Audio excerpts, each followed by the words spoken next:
Hello everyone, welcome back to my AP Calculus AB review video. So this is about Unit 8. So let's start with average value.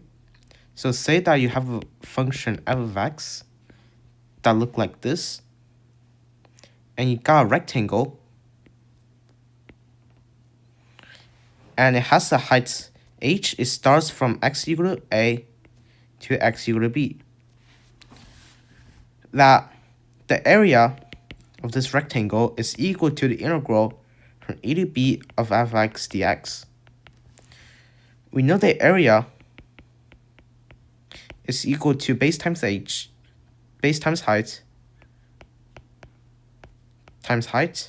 and so we know that height is equal to the area over the base equal to the integral from a to b f of x dx divided by b minus a.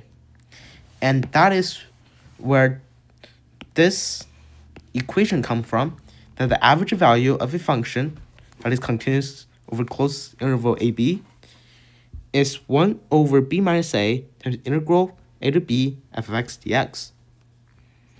So now let's talk about mean value theorem for integral. So if a function is continuous over closed interval ab, there is a number c in ab. The c relates to x equals c, such that the integral equal to f of c times b minus a. So what this means is that if this function f is continuous over closed interval ab, which is this, at somewhere between a to b, that f of x intersects with this rectangle here, and we see it's right here. This point is x equal to c,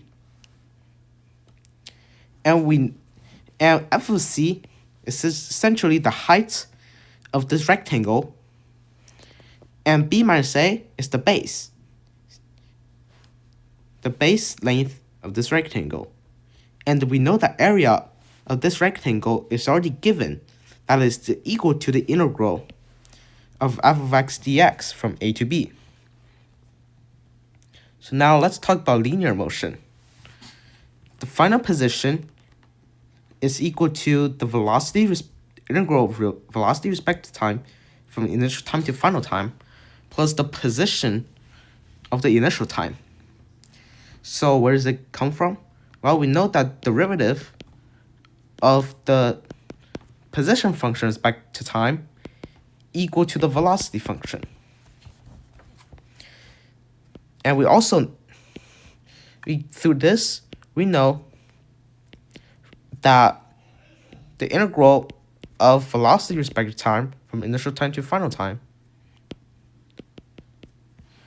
is equal to the antiderivative of velocity. We can see it's the position, because the derivative of position equal to velocity. So it's position, final position, minus the initial position. However, if we want to know the value for the final position, we need to add the initial position. And this is where this equation comes from. And we can also express it in indefinite integral, where the position function respect to time equal to the velocity function respect to time of the integral. And we know that integral is really the change of the position function. So we need to add the initial position term. But this really can be any number. It doesn't have to be x of 0. It can be x of 1, it depending on the lower bound. If the lower bound is 2, then it's x of 2. And same for velocity, we know that derivative of velocity equal to acceleration. Using the same logic, we can get the final velocity equal to the integral of acceleration respect to time from initial to final time plus the initial velocity. And the velocity function can be written as the integral of acceleration with respect to time plus the initial velocity. Now let's talk about integral of rate. So basically, if you have the rate function that's equal to derivative of x, then the integral of this rate function gives you the net change of the x function. So what does it mean? So really, x of t is the antiderivative of r over t. And from fundamental theorem of calculus, we know that it's the lower bound. Let's say it's from 0 to t. 0 to t. It's really x of t minus x of 0. And that gives you the net change. We don't know the lower bound, so this might be 1, and we have to change the parameter for the initial position to 1. And if it is 2, have to change it to 2. And follow the same logic we talk about in linear motion. We can get the final quantity for x equal to the integral of rate function respect to time, from initial time to final time, plus the initial quantity. So let's do a problem here. Say that the temperature of cocoa is decreasing at negative 5.5 e to the minus 0.09 t degree Celsius per minute. At t equal to 2, the temperature was 72 Celsius, and we want to find the temperature at t equal to 10. So basically, let's write all the knowns of t equal to minus 5.5 e to the minus 0.09 t, e to the 0.090. We know that initial time equal to 2, final time equal to 10. Just call it, let's still call it x of t. X of initial equal to 72. And we want to find x of final. That's question mark. Well, we can just use this equation here to figure out x of tf equal to integral from t0 to tf rate respect to time plus x of t0 equal to integral from 2 to 10 minus 5.5 e 0.09 t dt plus 72. Well, using a calculator, we can get this value is approximately equal to 45.8 degrees Celsius. Now let's talk about area between functions. We know that integral gives you the area between the function and the x-axis. And remember that there's also signs for area. So when f of x is greater than 0, then the integral f of x dx is greater than 0. For this area here, we know that f of x is less than 0, so the integral f of x must also less than 0. And the area between two functions, well, let's say you have a function like this, and you got a function like this. Say the area, say through this interval here. Let's use different colors. Let's say this part, the blue part, is the area of the upper function. This red part, the area of the inner function. And if we want to calculate the area between the two functions, say this is f, this is g, we need to calculate the integral from a to b. Say this is x equal to a, x equal to b. It's really f of x dx, the whole blue area here,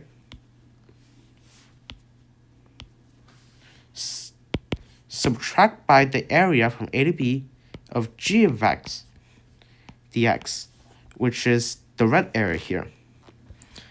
And we know that that's equal to integral a to b f of x minus g of x dx. And that's where this comes from. And also, if the functions, they intersect together, that they will switch the position such that after x equals to c, g of x greater than or equal to f of x over cd, then the area is integral a to c of f of x minus g of x dx plus integral c to d of g of x minus f of x dx. Say you want to calculate the area between function y. If f of y over g of y over ab, the area is equal to the integral of a to b of f of y minus g of y dy. Well, f of y really gives you the x value. For it produced x value, and g of y also produced the x value. So an example of f greater than g might look like this. We see here for the same y value, say this line here, for the same y value, that this g, this f has a greater x value. So f of y is greater than g of y. And same logic, if the two functions intersect, it's like this, the equation shown in screen. And now we want to compute the area between f of x equal to x squared and g of x equal to square root of x, which is this region here. We want to calculate the area this region. So we see that's x equal to 0 to x equal to 1. We see that this square root of x is x squared. Since square root of x is greater than x squared over between 0 to 1, then we set up the integral like this. A equal to integral from 0 to 1, square root of x minus x squared dx. We know that that's integral. Actually, that's 2/3 x 32 minus 1/3 x 2/3, ranging from 0 to 1. And that's equal to 2/3 times 1 minus 1/3 times 1, equal to 1/3. If we substitute in 0, all these terms produce 0, so we can ignore that term. And 1/3 is the area between these two functions. Let's talk about volume of cross-section. So basically, we're extending a 2D graph into 3D. For squares, we know that let's say you have a graph, it may look like this. Have a graph like this, and it has a cross section. So say each like this, and you extend it upward, extend it upward, you extend it upward, you extend it upward. You see that this area right here is the area of the cross section. It has the depth dx. So really, the volume of each cross section is, well, this y value. The base is y value, right? So say this is y, the axis is y. And now the volume is equal to y squared, base is y, height is y, times dx. And we just sum all over the x interval. We need to take the integral. and from x0 to x final. So for square, we can use this following equation. Volume equal to the integral from a to b f of x squared dx. And if we have area enclosed by two graphs, such that f is greater than or equal to g over ab, then the new function is equal to f of x minus g of x.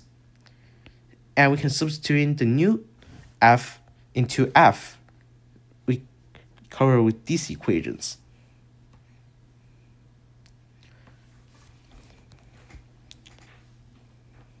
And now, for rectangles, if it's given by a certain height, function of height, then we can multiply f of x by the height of x.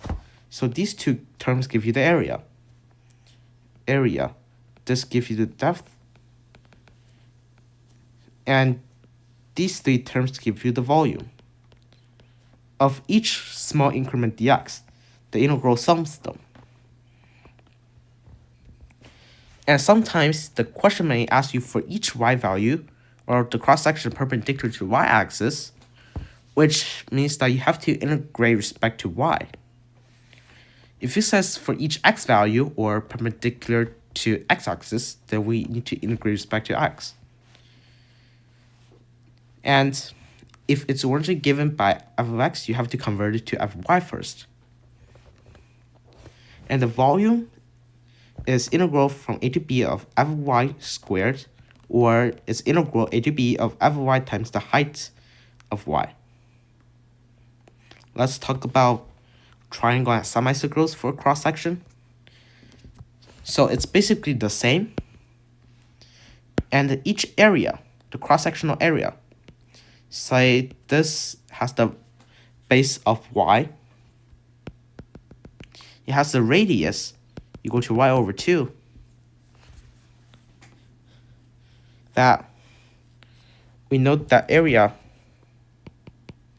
of semicircle equal to 1/2 pi r squared. So that's equal to 1/2 pi times r, y over 2 squared, equal to 1/4 pi y squared. And it has the depth, each depth of dx. So the volume of each small increment dx is equal to 1/4 pi integral from a to b. No, the volume of small part is just 1/4 pi y squared dx. The total volume, we can set the integral from a to b, and this really is 1/4.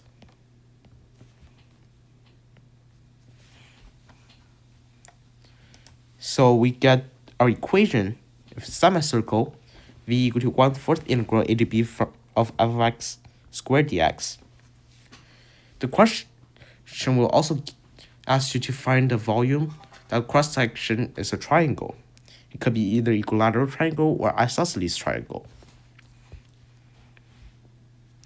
The height of a function.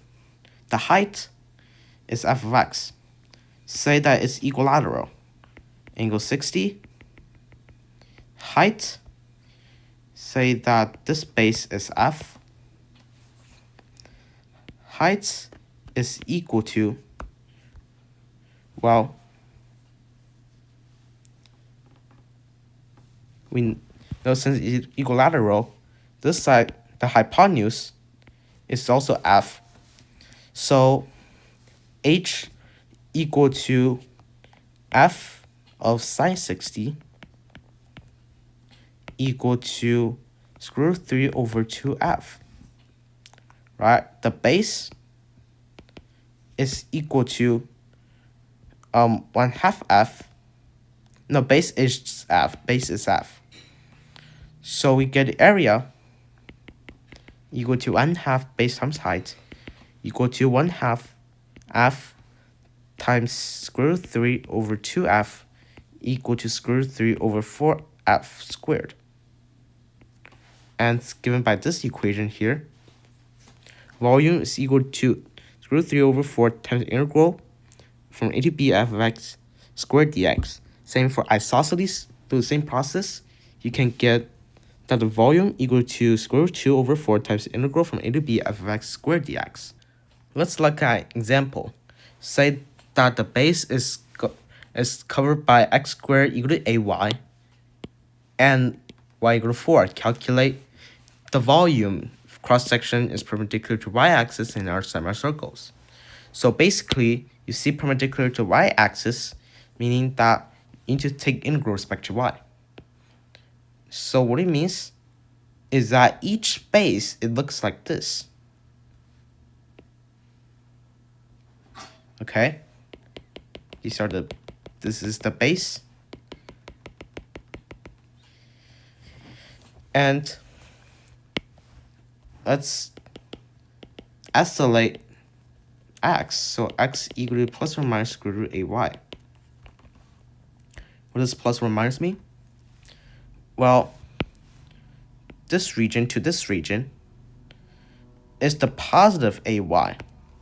This region to this region is negative ay. So we know that the radius r is equal to 1/2 pi r. No, the area is equal to 1/2 pi r squared. R is really just ay. It's not ay over 2. So now we can substitute it in. So area equal to 1/2 pi r squared. So that's plus or minus ay squared. Square root ay squared. 1/2 pi times ay equal to 4 pi y. Right? And the volume for each cross-section equal to a times dy equal to 4 pi y dy. Now we want to sum all this little pieces. Sum all these little pieces from 0 to 4. Right? The limits should be the y values since we're taking integral with respect to y. It's starting from 0 and ends at 4. So the volume equal to the integral from 0 to 4 of 4 pi y dy. Can leave the 4 pi out. Y dy equal to 4 pi times y squared over 2 from 0 to 4 equal to, well, we don't care about 0 since 0 squared over 2 is equal to 0. So that's 4 pi times 4 squared over 2.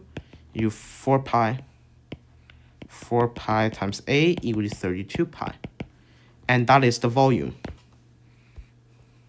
So now let's talk about this method. So this method is a function that's revolving around the axis. So say that you have a point x comma f of x revolving from the x-axis like this. You have this, right? This point right here. You see in red, you want to revolve the x-axis. The area of, say, this region here is a circle, so it's a equal to pi r squared. Well, what is r? R is the y value. So that's equal to pi times f of x squared. Each volume, say that it has some depth, dx. So the volume equal to pi f of x squared dx. Total volume, it just take the integral of it. And that's how we get this method volume. And same for if or revolving around the y-axis, you first need to convert it to a function with respect to y, and you can use this formula here. We're revolving with other axis. Say that you're revolving with another x-axis as a horizontal line that is defined for g of x. Then the volume become integral pi of pi times the integral from a to b of f of x left bracket f of x minus g of x right bracket squared dx. And same thing for respect to y. The volume equal to pi times the integral a to b of left bracket f of y minus g of y right bracket squared dy. So let's do a problem. So let's say the region R is enclosed by equation x equal to 1, y equal to 2, y equal to 4, and y equal to 2x minus 1 squared. Calculate the volume that rotates region R about y equal to x equal to 1. So now we need a graph to help us. So graph will look something like, let's get a better graph. It looks something like this. This is x equal to 1, x minus 1 squared. It has y equal to 2 and y equal to 4, y equal to 2, y equal to 4. So the y-axis, the x-axis. Okay, so what we're going to do is we're going to calculate this. This is the base, this region. I'm going to rotate around r equal to x equal to 1. And we need to convert, since we're rotating around a vertical line, we have to convert the functions in terms of x. So we get is that x equal to square root of y plus 1. We don't need a plus or minus sign. We can assume it's positive, since this region here is a positive value, and this region at the left is negative value. But we don't care about the negative value here, only the positive value that spans over this region. X equal to square root of y plus 1. And really, these horizontal lines give you the limits for the integrals. So it becomes an integral pi from 2 to 4 of square root of y plus 1. Remember, we need to subtract by g of y, right? G of y is 1. To subtract by 1, that's equal to pi integral from 2 to 4 y dy equal to pi times y squared over 2 4 to the 4. That gives you 6 pi. Now lastly, we're going to talk about Washer's method. Basically, Washer's method is this method, but you're talking about between two functions. The volume is pi times integral from a to b of f of x squared minus g of x squared dx. So what is a Washer method? Well, say that you got a function. Say this is f and this is g. And you're revolving with the x-axis. This is g, this is f. We see some sort of disk, see some sort of washer right here, right? And this is the region we care about. This is the Washer method. Really, we're just subtracting the disk value of f by the disk value of G. It gives us the between value. And similarly, if we have function with respect to y or revolving around the y-axis, we can do by this equation here. And say that you have a horizontal line, h of x equal to k, revolving around the horizontal line. We can do similar to what we do in the disk method, like this. But since we've got two function terms, you have to apply it for each of the functions. You have to subtract h of x for each functions. Then we take the square. Okay? And similarly, when we revolve over the vertical line, become like this. Lastly, let's look at an example. So region R is closed by the curve y equal to 1/2 x squared and the line y equal to 2x, with the volume of solid generated when R is rotated about the y-axis. So when it's rotating about the y-axis, we first need to convert the functions in terms of y. So say y equal to 1/2 x squared. So x equal to square root of 2y. We don't care about the negative side since we're on the positive x-axis. And say y equal to 2x, so we know that x equal to y over 2. Okay, so now we need to identify the equation we need to use. Since we're revolving around the y-axis, so we can use the volume equal to pi times integral from c to d f of x squared minus g of x squared dx. Okay, now to identify which one is f and which one is g. So if we draw a horizontal line and we see that 1/2 x squared actually is greater than y equal to 2x for same y value, that 1/2 x squared has a greater x value. So we say that f, this is f and this is g. We substitute in the equation. C and d, oh wait, these should be respect to y. Respect to y, respect to y, respect to y. The y value, right? Since we're integrating respect to y, we should be choosing the y value, which is from 0 to 8. So from 0 to 8, f of y squared, so it's 2 square root 2y squared minus g of y. So it's y over 2 squared dy. That's equal to pi times integral from 0 to 8, 2y minus y squared over 4 dy.